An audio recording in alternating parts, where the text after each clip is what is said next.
Back to this death, I said, eager to hear more.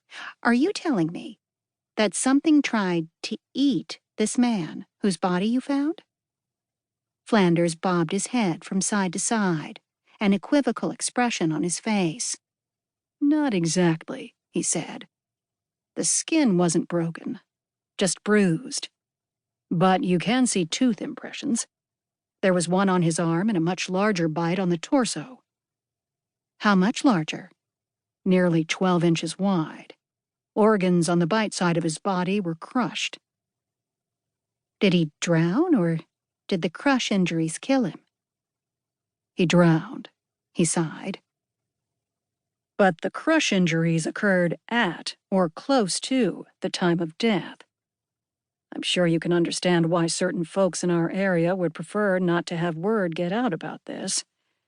The tourist industry is too critical to folks' survival. You underestimate the lure of the cryptids, I said. A rumor of one might attract people. Not the kind we want, Flanders countered. Fair enough.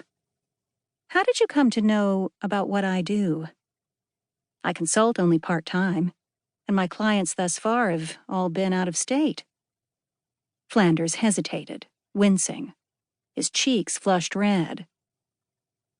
Carl Swenson is my uncle, he said finally. The name made my hackles rise. You mean Carl Swenson, the detective, in New Jersey? He nodded and waited for me to say something more. But that wasn't a topic I wanted to discuss. I needed to slap the lid back on that can of worms right away. You know, I said, if you hadn't told me the truth about your dead man, I never would have questioned the public reports of his death. Why not just sweep it under the rug? If I start looking into things, it might draw unwanted attention. I know, Flanders said. But I don't think we can ignore it any longer. Why is that? Because a kayaker we found dead back in June had nearly identical injuries. Okay, definitely intrigued now.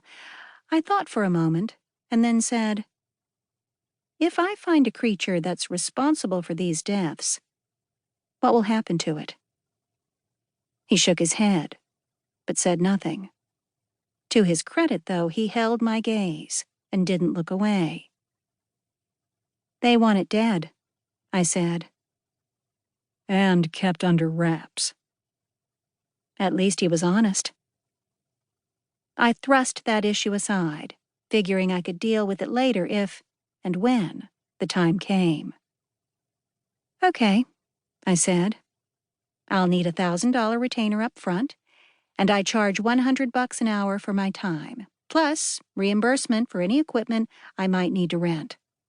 That's fine, but check with me first to see if I already have the equipment.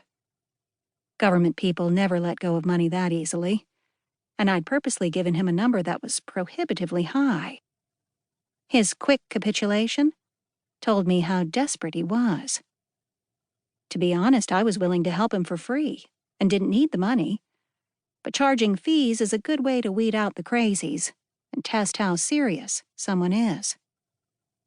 I can start first thing tomorrow morning, if that suits you. It does.